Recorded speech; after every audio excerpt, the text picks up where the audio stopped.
Welcome to the CBS Radio Mystery Theater Archives, the only YouTube channel which has the original classic episodes of the CBS Radio Mystery Theater in order with no ads. Thank you for listening, and now, enjoy the show.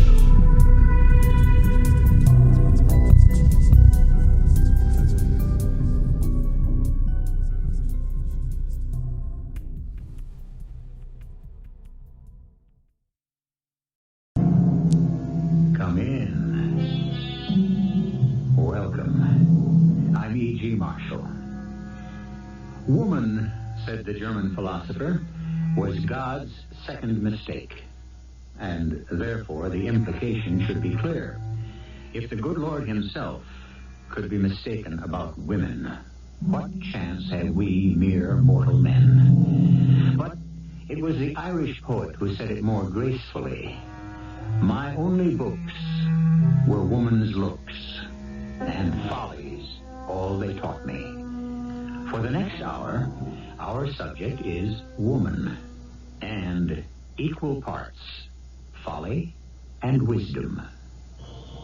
Rachel! Rachel! Wake up, Rachel! Oh, I must have been asleep. Rachel! Whose voice is that? Rachel! Have you forgotten me already? Isaac! Yes. But they killed you.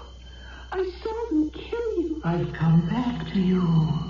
That is a mistake. You didn't die. No, it wasn't a mistake. I died. I did die.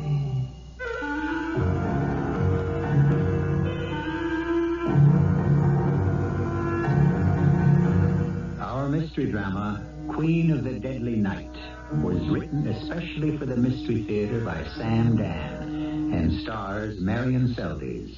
It is sponsored in part by Buick Motor Division and Contact, the 12-hour cold capsule. I'll be back shortly with Act One. The year is 900. We are deep in the Dark Ages. It has been 500 years since the civilization of the Roman Empire has been blotted out. It will be 500 more till the world will awaken to the light of the Renaissance. The year 900, a bad time to be weak or poor or a woman, especially a woman. And our tale concerns a woman.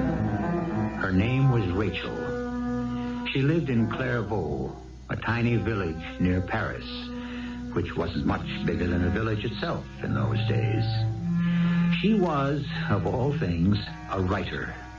She compiled stories and legends of those faraway, long-ago medieval times. And like all good writers, she made herself the central character of all of them.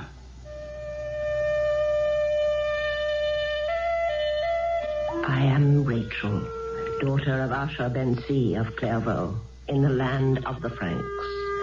I have traveled the face of this earth, and I am a very old woman now, and I have come back here to be buried with my ancestors. I have been a slave, and I have been a queen, and I have found good points in each. I've been away for many years. No one even remembers why I left. I'm not even sure they know who I am. But the rabbi and his wife shelter me out of the goodness of their hearts. Poor folk, they have little enough as it is. And yet, it could have been so different. So different. I write this chronicle to show how different the world could have been. And so, I shall go back many years to when I was a young girl in my father's house here in Clairvaux. Rachel? Yes, Father? Isaac is here. Isaac here? No. But doesn't he know it's bad luck to see one's bride before the ceremony on the wedding day? You'd better talk with him, my dear. Something's wrong. Well... What is it? Oh, nothing, I hope. That is, I hope it's nothing more than the natural feeling of apprehension that so many young men feel on their wedding day. Father, something's the matter. Well, I just thought I'd come in here to prepare you for... Well, you'll just have to be patient with him. Isaac, please come in here. Now remember, child, he needs understanding. Isaac? Hello, Rachel. I know that you both will excuse me. What is it, Isaac? I don't think we should get married. Or are you trying to say you don't love me? No. I love you. Well, then... Rachel, have we the right to marry? To bring children into the world? This world? Isaac, this is the only world there is. You know how difficult, how dangerous life is for us. Yes? If only we could fight back. We're too few. We're weak. I know. It's only... Oh, Rachel, I was not born to be a scholar like my father, or a doctor like your father, or a craftsman. I have no skill with copper or silver or gold. I was meant to be a soldier. A soldier? Yes, I have skill with the sword and the bow. But you cannot be a soldier. The law even forbids you to carry arms. I know. You must submit to whatever the Lord has in store for you. Yes. But why did the Lord give me such an appetite for fighting and no way to satisfy it? Well, suppose you were permitted to become a soldier. You speak of how uncertain life is now. Imagine how almost everybody in the army dies in the war. At least you die fighting. Well, is that so important? Yes, it is. To me. Well, I still want us to be married, Isaac. Then, Rachel, we shall be married tonight. I still want us to be married, Isaac. With those words, I condemned him to death. I pronounced the sentence of doom on my beloved. And I changed the course of my entire life. Had I not insisted on marriage, I might never have left the village of Clairvaux. Well, there's no point in thinking about that. After Isaac had left, my father came back into the room. And what have you decided, my child? We will be married. But, Father, is it the wise course? It is the only course. Our mission is to survive. Father, I'm afraid. Afraid for Isaac. He has a quick temper. It's true. He refuses to be humble. And it's because he has too much strength. Oh, no, child. He hasn't strength enough. Anyone can strike out in anger. Oh, Father, if only... Yes? I was about to say something silly. I was going to say, if only there was a land where our people could walk tall and straight. No one walks tall and straight anywhere, except for a few nobles. Father, who are the Khazars? Why? Well, I read of them in one of your books. It is a kingdom. A Jewish kingdom. Where? No one can be sure. Some say Persia, some say Turkey. A kingdom. A realm. Well, perhaps it's only a fable. But think how wonderful it would be, Father. Rachel, in the first place, there is no way of getting there. In the second, it probably doesn't even exist. And now you must help your mother prepare food for the wedding feast. Oh, yes, the wedding feast. I don't like to think about it, but if I'm going to tell my story, I must tell everything. All of us, everyone in our tiny community, had gathered in the courtyard of my father's house. Torches made the scene as bright as day. And Isaac and I were married under the stars.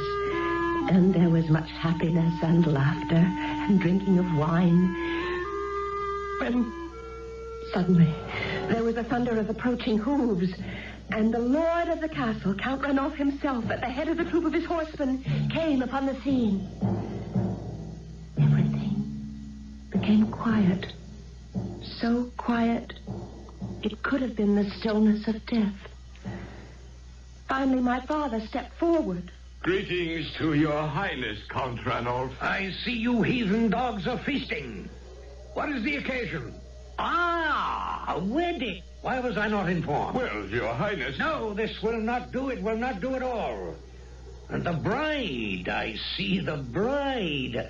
A rather good-looking girl at that. Your highness, members of our community are permitted to marry if we secure the authorization of the bishop. Bother the bishop. We have not violated any of the restrictions that are placed upon To our... think I almost missed this. A cup of wine, dog. Oh, yes, your highness. And I was wondering how I should spend the evening. I shall have a most enjoyable night.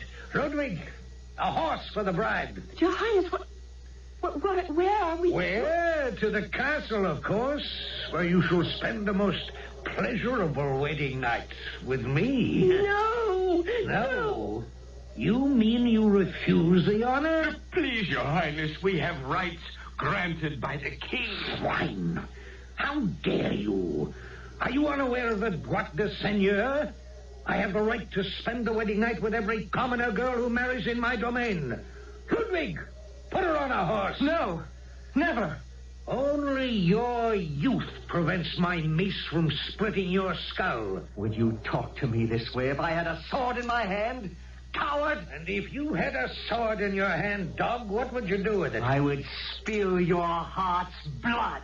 Oh. I like this one. Ludwig, he belongs to me. To me and no one else. Give him your sword. Oh, Isaac, no, please, don't. Your Highness, I will go with you. You shall go with me in any event. Well, now, Isaac, is that how they call you? You have your sword? Shall we fight? To the death. Oh, to the death! Before I knew what was happening, the fight was on. At first, I thought Isaac would be cut to pieces immediately. But somehow, he had learned swordplay, and he was holding his own. And then, a miracle. He was beginning to press the Count. And on Count Arnold's face, I could see fear as Isaac was slowly but surely overcoming his defenses. I knew that this cruel and arrogant man would never let Isaac get the better of him, even if he had to call for help. To the death, Count Arnold! To the death! Ludwig, Carolus, kill him! Kill the dog! No! And the Count's retainer fell upon Isaac. It was a terrible sight to see. I remember I fainted. I didn't know anything until I regained consciousness. I was lying on a couch in a large room. There were tapestries on the wall. And I knew I was in the castle. I see you are awake at last. Oh, please, What's to be frightened about? You'll be all right. Who are you? Hedwig, I'm supposed to prepare you for your lordship's bedchamber. No. Nothing will probably happen. What are you saying? Well, you know the state he was in. Furious. Your young man would have killed him in hand-to-hand combat. Isaac. The Count had to call for help. At that, it needed 5 of his men-at-arms to do it. Oh, I must go to him. Go to him. He's dead, isn't he? Now I have to take you inside to my lord and master's bedchamber. You can't keep saying no. It isn't ladylike. Now listen. If I know Count Ranulph, he's so drunk by now he's going to be fast asleep, dead to the world. So you just go in there. No! Kill myself first. Oh, there's no need to kill yourself. Aren't you listening to what I'm saying? He's out cold. Now tomorrow morning, before he wakes up, you walk out. And I'll see that the guards will let you through. He won't remember that nothing happened. He won't remember a thing. But just keep your head. Now, come. Come in. You see, there he is, sprawled on his couch. Listen to him. There, behold the great lover. Dead to the world. He can sleep like this for days. You're going to have a very dull night. Where are you going? Don't leave me, please. I'll have to lock you in. But I'll open the door at dawn to let you out. Oh, don't go. Please don't go. A shame you didn't bring anything to knit. Don't leave me alone. Don't leave me.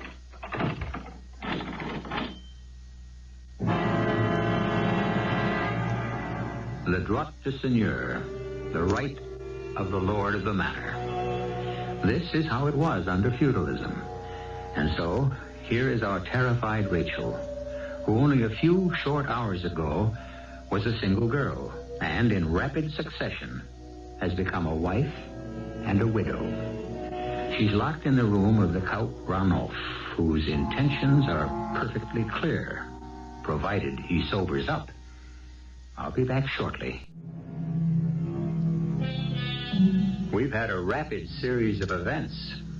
We've been listening to the story of a medieval writer, a woman who lived in France in the 10th century. On her wedding night, the lord of the manor killed her bridegroom and took her to his castle, where she now awaits his pleasure. That was a pretty usual state of affairs during the 10th century, in most places. I was terrified. Even in his drunken sleep, his face was arrogant, cruel, a face without mercy, a man incapable of kindness. I thought about what had happened within the space of just a few hours. Isaac, my bridegroom, dead at the hands of this devil in human form, and I, not just bereaved, but disgraced. And then suddenly, my fear vanished. In its place, I felt a cold resolve. I would kill myself. It was the only way out. I would kill myself. His dagger was lying on a bench near the bed, a dagger with a jeweled hilt. And silently, I removed it from its silver scabbard. Thin, sharp, deadly, gleaming steel. It would be the work of a moment to plunge it into my heart. Rachel. Who is that? My dearest Rachel. Have you forgotten me so soon? Isaac. Yes. Isaac. My husband. Your husband. Your martyred husband. Isaac, it's you. And you're alive. No, I'm dead. And why do I hear you so clearly? No, you're alive. I hear you. Oh, why can't I see you? I'm dead, Rachel. Dead. Avenge me. Avenge you? Oh, Rachel. Be like Judith in the tent of Holofernes. Yes, I shall kill him, and then I shall kill myself. No. Fly from here. Where could I go? To the land of the Khazars. A people like us, but a warrior people. A warrior people? But our people haven't been warriors since the days of King David. The Khazars are warriors. It is said they have descended from the 10 lost tribes. But what will I do there? You shall rule. Me? What do I know about... You shall be a queen. I'm dreaming. I'm having a nightmare. No. You are awake. Listen to me. Go to the land of the Khazars. I don't even know where it is. To the east, somewhere. How can I find it? If it is the will of God, He will show you the way.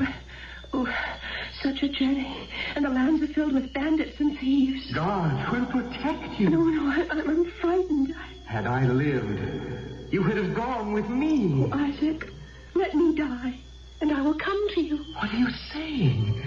To take one's own life is a terrible sin. But my life is of no use to me now. You have a destiny. You are to become queen of the Khazars. Me? Queen? Why not you? But I have no desire. Find the land of the Khazars and make it a place where all of our people may take refuge. It's your destiny. But first, you must kill him. Avenge me. It takes only a moment, and it is done. See, just below the chest, and to the left, slightly to the left. I will guide you, my beloved. I will guide you. No, not while he sleeps. Were he awake, You could never kill him. Oh, Isaac. You must help me. Yes, I shall help you. Hold the dagger tightly, tightly. And now, raise it high, and with all your strength, down!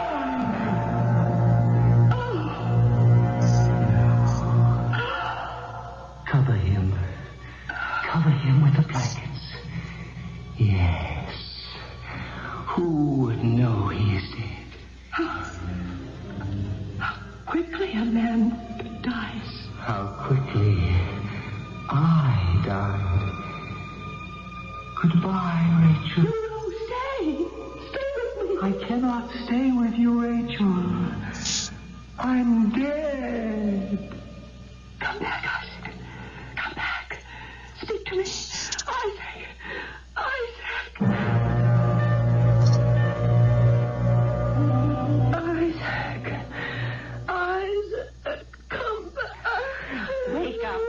Come, girl, wake up. Isaac. Oh, there's no point bellowing after Isaac. He's dead and gone. Oh. You've been lying on the floor all night? Is this how you slept? On this cold stone floor? Oh, it was a dream. Isaac was a dream. Get up. On your feet, girl. It's time you were leaving. Like I told you, nothing would happen, didn't I? Well, didn't I? Yeah, you told me. Say, that's funny. I never heard him like this before. Like what? Oh, how quiet. He usually snores like a drunken pig, which he is. But he's lying there, still as a corpse. Maybe he's sick. I better... No, I better not do anything. He hates to have people wake him. He might even plunge a knife into me. Oh, come. Where are you taking me? I told you last night you can go home. Home? But I'm in disgrace. What kind of disgrace? You're not the only one. Besides, you're a woman. I killed him, Father. I killed him. Quiet. It would not be well for this to be known. I heard Isaac's voice. You must hide in my brother's house in Marseille. But I promised Isaac that I would search for the kingdom of the Khazars. There is no such place. It's only a fable. There are no such people. But, Father... You must obey me. You will go to the house of my brother Benjamin in Marseille. Marseille, a city of Greek sailors in the country of the Franks. I would go, for Marseille was on the sea, and there I could take a ship and search for the land of the Khazars. The journey to Marseille, as all journeys are, was long and difficult and perilous. But I wore the clothes of a young man, a poor young man at that. I was so small and so slight, so humble and unimportant looking that nobody noticed me. After some weeks, I arrived at the home of my uncle Benjamin. Well, my child, your fame has preceded you. Fame?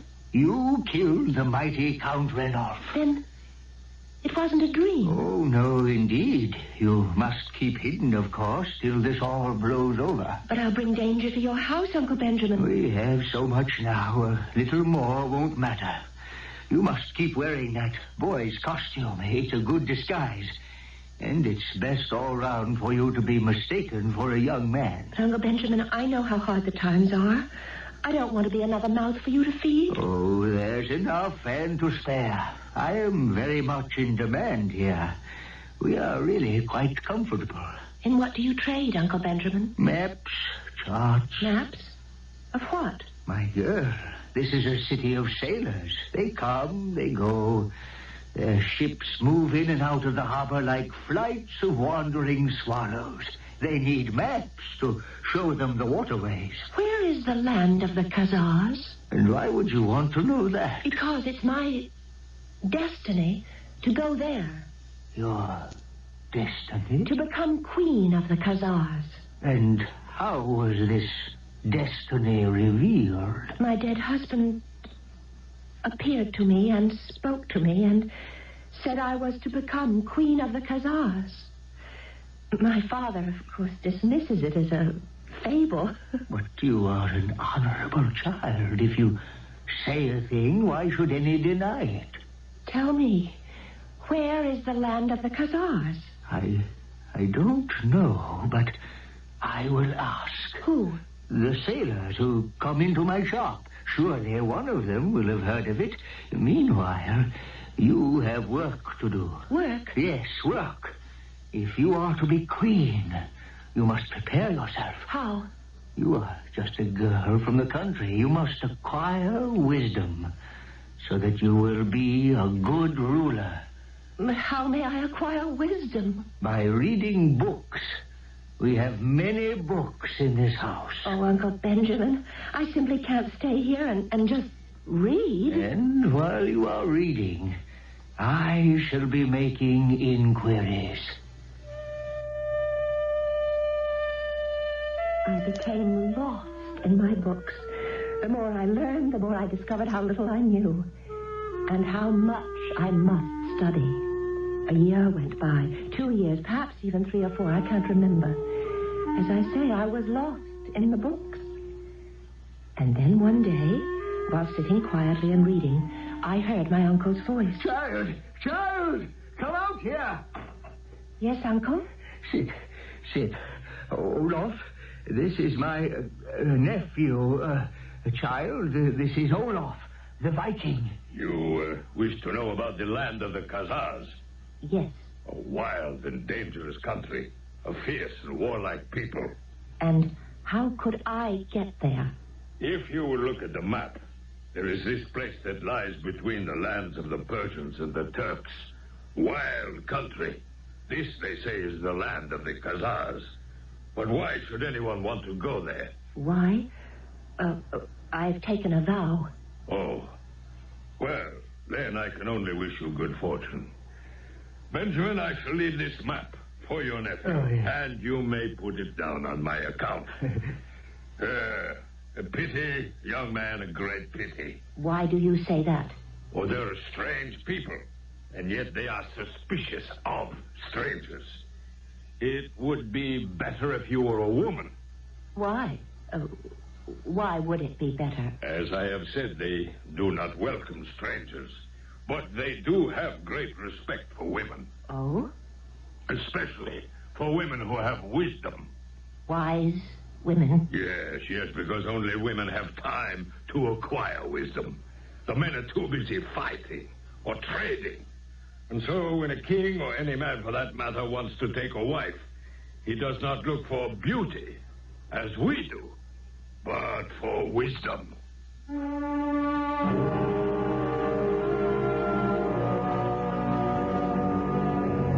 There you go. Destiny. Destiny. It seems to be leading the way to its own fulfillment. So far, everything our Rachel has done has taken her a step further along the road. But the perilous journey is still ahead. What shall await her once she arrives there? Well, I shall arrive with the third act in just a few moments. We're listening to a story being told by a medieval writer, Rachel of Clairvaux. It is by now an old legend about this fabulous woman who was born at least 1,000 years before her time. It is the story of an incredible journey, and the boat is about to sail. For the first time, I believed it. I believed I did have a destiny. I was meant to go to the land of the Khazars and to become queen, to make that land a haven for my people, my oppressed people. Olaf the Viking left the map with my uncle, and then the two of us put our heads together. How was I to get there? But the map shows us exactly where the place is, Uncle. Yes, I see. But the journey... The journey? The sea is full of pirates. You shall be captured and sold as a slave. If it is the will of the Lord I fulfill my destiny, then I shall arrive safely. I will find you a ship. And he did. The captain was an old friend, and Uncle Benjamin persuaded him to take me on as a cabin boy. For although it would be best to be a woman when I arrived at my destination, it would be better if I were a boy before I arrived there. My ship sailed. She was bound for the Greek city of Constantinople, and those waters were thick with pirates from every known nationality. But somehow, we seemed to have a charmed life. We outsailed most of the pirates who pursued us. And finally, after many weeks, we arrived at our destination. Then I took the trail overland, for I had many miles to travel. And yet, though it was the wildest of all countries, I had no fear. I knew it was the Lord's will for me to come to my destiny. One morning, I was weary, I was hungry. I passed by a field where some men were tending their sheep. I could hear their voices, and the words they spoke had a familiar sound. It was Hebrew, the Hebrew of the Old Testament. I was here. I had arrived at the land of the Khazars. And soon I was in a town, and there was a splendid house, and I knocked at the door because I needed food and shelter and a place where I could dress to become a woman again. Yes? I ask hospitality. Oh, enter, young man. Thank you. From where do you come? A far country, the land of the Franks. Oh, I've never heard of it. How does it happen you speak our language? Oh, I am one of you. My name is Bathsheba, young man. What are you called? Rachel. Rachel? But that's a woman's name. I am a woman. Where may I bathe and dress?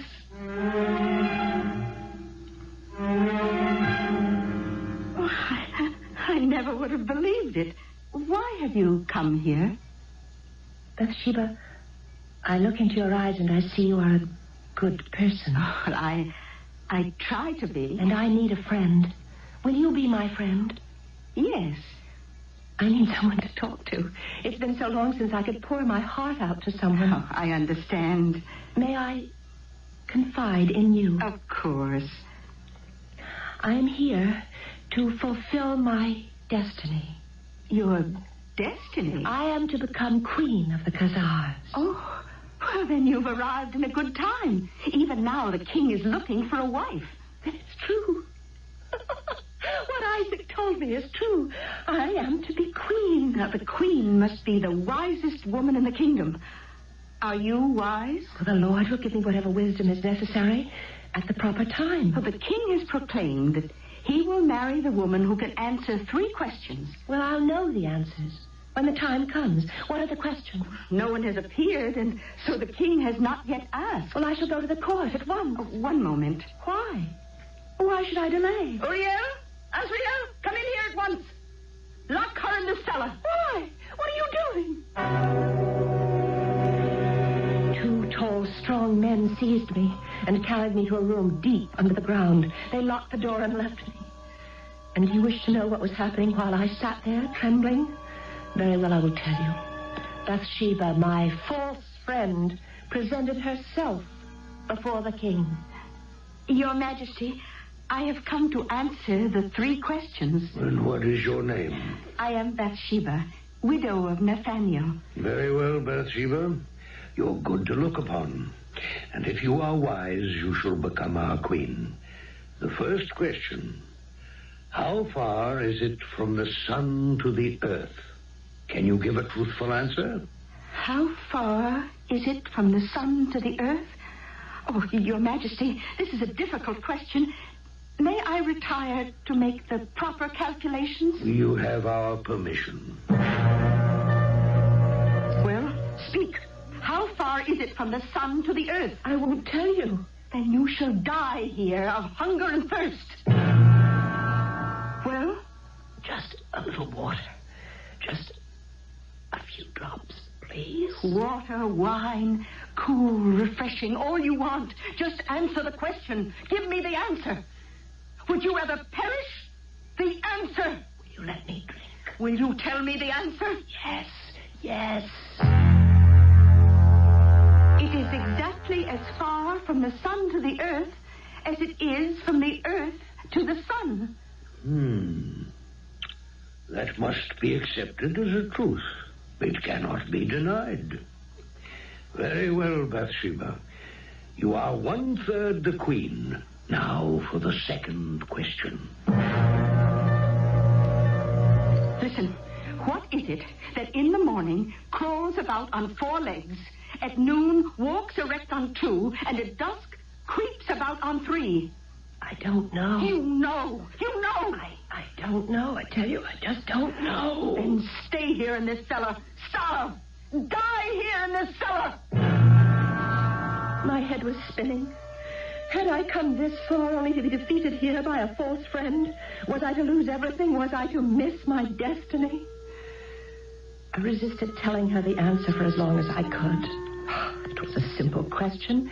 For one who had read books, it was actually the ancient Greek riddle of the Sphinx. But I decided to die rather than tell her. But I was just too hungry, too thirsty. One morning, at the sight of food, I found myself talking and telling her.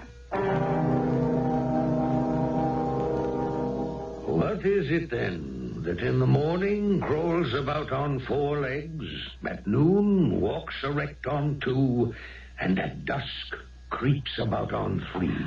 The answer, O king, is man.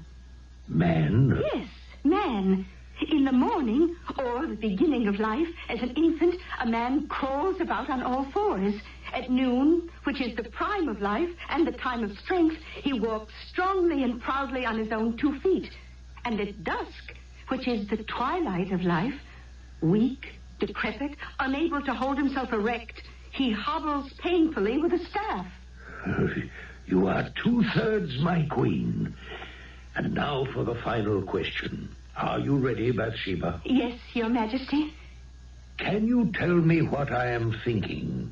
What are you thinking now? What am I thinking now? Oh, well, Is the question so difficult for one of your great wisdom? Oh, yes. Yes, Your Majesty. I must retire to study the matter. You have our permission to retire. Once again, she came to me to ask me the question. And this time I said, I don't care.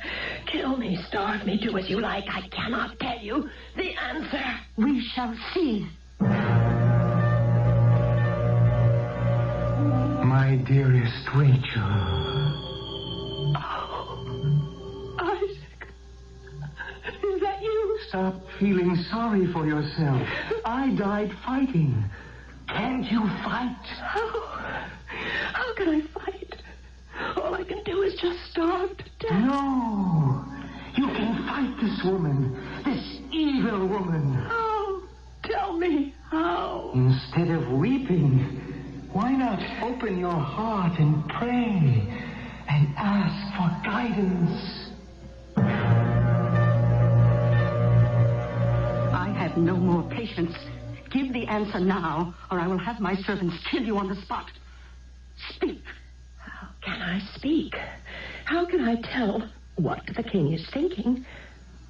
Unless, of course, I can watch his face and hear the tone in his voice as he asks the question. That's impossible. It could be done. How? Let me dress in your robes and cover my face with your veil. Then I could go to the palace and... Do you take me for a fool?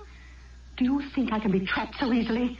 Once I let you go, you would never come back. I promise I shall not try to escape. Why should I believe you?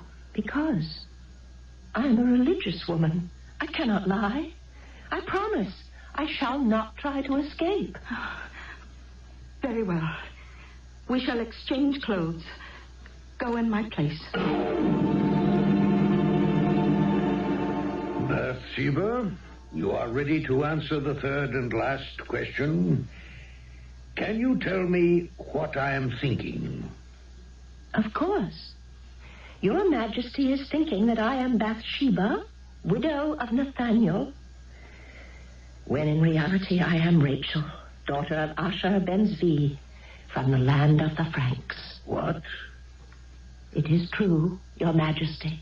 Remove your veil. Do any in this room know the woman Bathsheba? He's not Bathsheba. Silence. And now, may I withdraw? Withdraw? Why? Because I promised Bathsheba I would return. You see, she has held me prisoner in her cellar and made me furnish the answers to your questions. But to answer the final one, I had to come here, and I have given her my word to return. You were the one who really answered the other two questions? Yes, Your Majesty. Then you are the queen. And so I became queen of the Khazars, queen of a fierce and warlike people. I had hoped to find here a haven for all the oppressed of Europe, but it was not to be. The kingdom of the Khazars disappeared one day in flames and death, as all kingdoms do.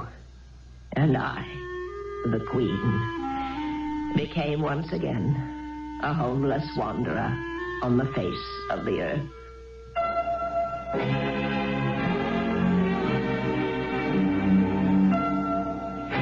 Don't say we never give you a happy ending. After all, we've told you about a lone, defenseless woman who lived during one of the most hazardous periods in history. And we've given her full share of happiness, adventure, love, some sorrow, true, but ripe, contented old age. Could you ask for more? I shall return shortly. Women, for centuries confined, restricted, exploited. And now, in our time, the bonds are breaking. Now women are rising. And what it signifies, we cannot say. After all, those who live through a revolution don't know it's a revolution till it's all over. What are women going to do? It's a proper question for us to raise. After all, we are the Mystery Theater. Our cast included Marian, Seldes, Arnold Moss, Bryna, Raeburn, Bob Kaliban, and Court Benson. The entire production was under the direction of Hyman Brown. This is E.G. Marshall inviting you to return to our Mystery Theater for another adventure in the macabre. Until next time, pleasant dreams.